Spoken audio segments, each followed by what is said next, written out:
Ao longo desta playlist nós já usámos o var, o let, o const para definir variáveis, objetos, arrays, etc. Vamos finalmente ver quais são as diferenças, isto é, o escopo, e já vamos explicar o que é, entre o var e o let, para finalizarmos esta playlist depois com programação orientada a objetos, com os conceitos básicos de classes. Vai haver assuntos que nós vamos deixar por falar, mas que irão com certeza ser inseridos dentro desta dinâmica do JavaScript noutras playlists de conceitos mais avançados ou conceitos explorados num outro contexto, como é o caso, por exemplo, do JavaScript dentro do browser.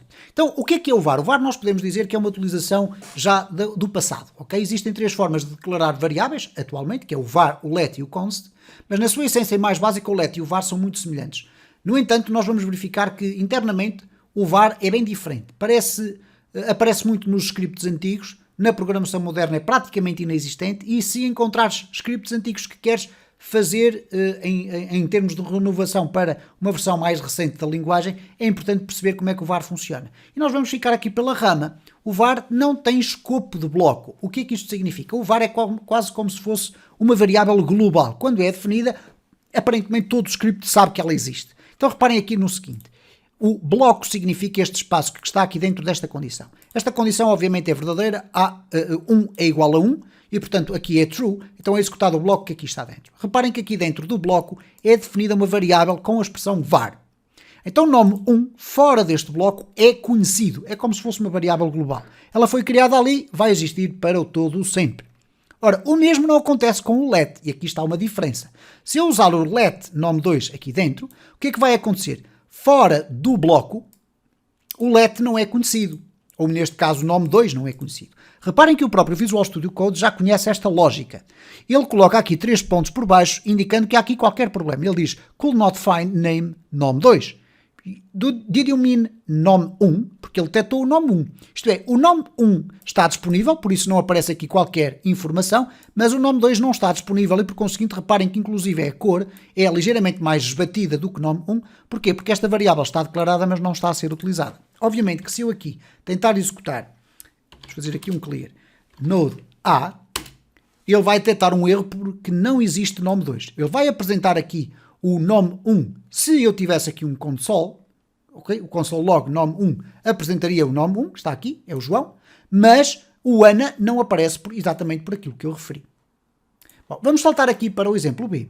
O mesmo acontece com os ciclos, porque os ciclos também têm o conceito de bloco. Então se eu tiver aqui um for com o var igual a A, ou melhor, var de A igual a 0, isto é o índice do nosso ciclo a ser definido com a expressão var, o que é que vai acontecer aqui?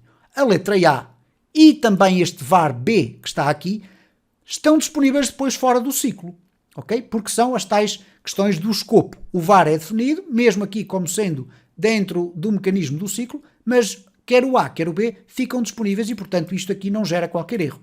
Já no caso do let, a coisa funciona da seguinte forma. Se eu colocar aqui o let C, o que vai acontecer é que este C só existe dentro do ciclo.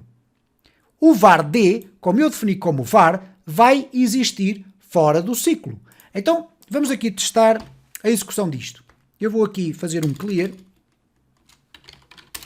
e vamos executar aqui a B, o exemplo B. E reparem o seguinte, aqui em cima nós não temos qualquer problema. Temos aqui o 4 e o 5, temos aqui o valor global, tudo certo, temos aqui a apresentação através do console, tudo certo.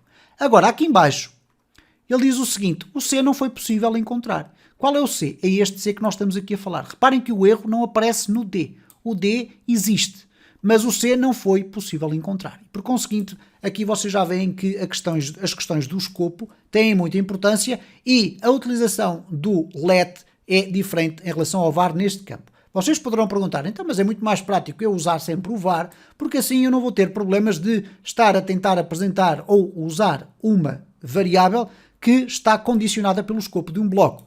Cuidado, porque nós devemos proteger o nosso código da melhor forma, isto é, usar variáveis apenas quando elas são necessárias e não deixar que elas fiquem disponíveis em qualquer localização da nossa aplicação, porque de facto essa não é uma boa prática de programação. Então nós temos aqui depois também o exemplo C. Se o var for usado dentro de uma função, o escopo dele é global. Então repara o seguinte, mesmo que eu tenha aqui o function somar e tenha aqui var resultado é igual a A mais B. e posso apresentar aqui o console log do resultado. Okay? Agora reparem que ele é apenas global nessa função. Isto é, se eu executar aqui a função somar e apresentar aqui o resultado vai gerar o seguinte. Reparem, eu vou aqui fazer novamente um clear e vamos executar aqui o C. Reparem, resultado não está definido. Vocês perguntam, então mas não é suposto o var nos blocos estar disponível para o resto do código? No caso das funções, não. Então, o que acontece aqui é que a execução da função ocorre de forma absolutamente natural. O var é criado, mas como está dentro de uma função, só tem um ciclo de vida dentro da função. É o mesmo que dizer o escopo é dentro da função. Quando eu faço aqui o console log do resultado, ele apresenta o resultado que aqui está. Mas depois aqui em baixo, quando eu faço o console log do resultado não existe. Então, muita atenção a estas questões, porque o escopo do var não existe dentro dos blocos if ou dos blocos for, mas nas funções existe. E finalmente vamos ver aqui o seguinte. O let, com o let nós não podemos declarar a mesma variável mais do que uma vez. E reparem que com o var nós podemos. Então nós temos aqui esta circunstância que é let nome igual a João e let nome igual a Ana vai gerar um erro. Se eu descomentar isto que aqui está e tentar executar o código, vamos aqui novamente fazer um clear e desta vez executar o d.js, nós vamos ter aqui um erro. Isto é, a variável já estava declarada. O let nome de Ana já não pode ser identifier nome has already been declared, que é o que está aqui.